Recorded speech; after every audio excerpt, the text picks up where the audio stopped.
Many of the Eastern Conference contenders in action last night. We begin with Jayson Tatum returning to the Celtics lineup. He finished with his fifth straight 30-point game and a win over the Cavs. RJ, how dangerous does Tatum make the Celtics in the East? Well, I think it's the balance that their team offers. Jayson Tatum has had that jump. He's lifted himself up to an all-NBA player.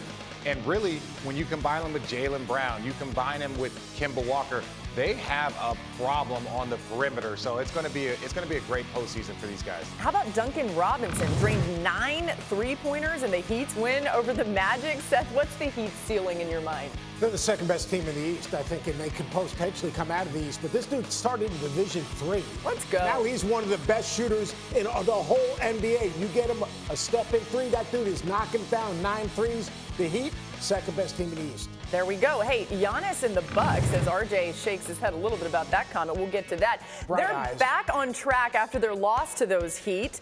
RJ, will Milwaukee get 70 wins?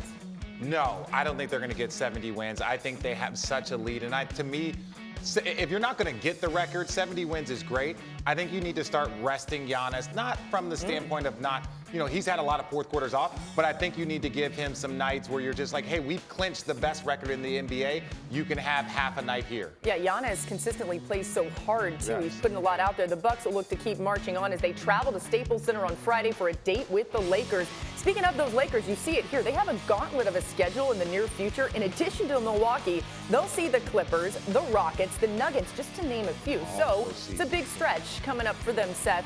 And it's going to be a lot of these teams that are in the postseason, RJ, as you just said. So what do you need to see from the Bucks against the Lakers and the Lakers against the Bucks in this game on Friday? This is why you got Anthony Davis. This is like in the NBA, you look at your schedule in segments, all right? This is a segment I'm sure has been circled on the Lakers schedule saying this is a chance for us to make a statement. For us to make a statement, Anthony Davis has got to be a dominant player. He's got to actually go head-to-head with Giannis and meet him head-on. He's got to be a guy that makes a difference, not a compliment, not Robin to Batman and LeBron James, but the focal point. That's why he came to L.A.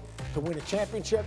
This is his opportunity to send a statement that we're the best team in the NBA. RJ, in these tough games for these teams against teams that they're going to see in the postseason, is there something extra to prove even in the regular season? Because you almost wanted to get in their heads a little bit when they see them down the road? Yeah, and we've talked about this. Let's talk about like some postseason awards, like after-season awards. If you want the Defensive Player of the Year, if you want the MVP, this is the stretch right here where Bron can make a claim for MVP. Hey, you want defensive MVP? If you're Anthony Davis, this is a stretch right here where if you're one of the most dominant guys on the floor on the defensive end, guarding Giannis, helping to shut down guys from the Clippers, all of a sudden that conversation starts to creep up on everybody's list. You can start separating yourself. In this stretch that the Lakers have coming up that is so tough, what do you think their record looks like?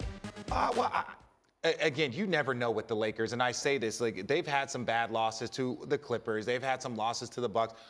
I just think that for them, they need to focus on themselves and how they want to play. Greenberg talked about it.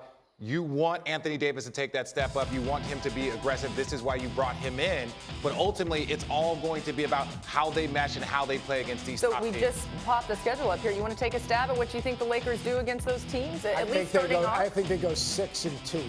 Okay. I mean, 4-2, I should say, out of those 6 games. 4-2, and you saw what they start out with. Of course, the Bucks on Friday. You think that's a game that's winnable for them? I think it's winnable, but I think the Bucks are going to win. In my opinion, I need to see it. I need to see the Lakers play better against the Clippers. Anthony Davis is going to be dominant in this stretch. Thanks for watching ESPN on YouTube. For more sports, highlights, and analysis, be sure to download the ESPN app. And for live streaming sports and premium content, subscribe to ESPN Plus right now.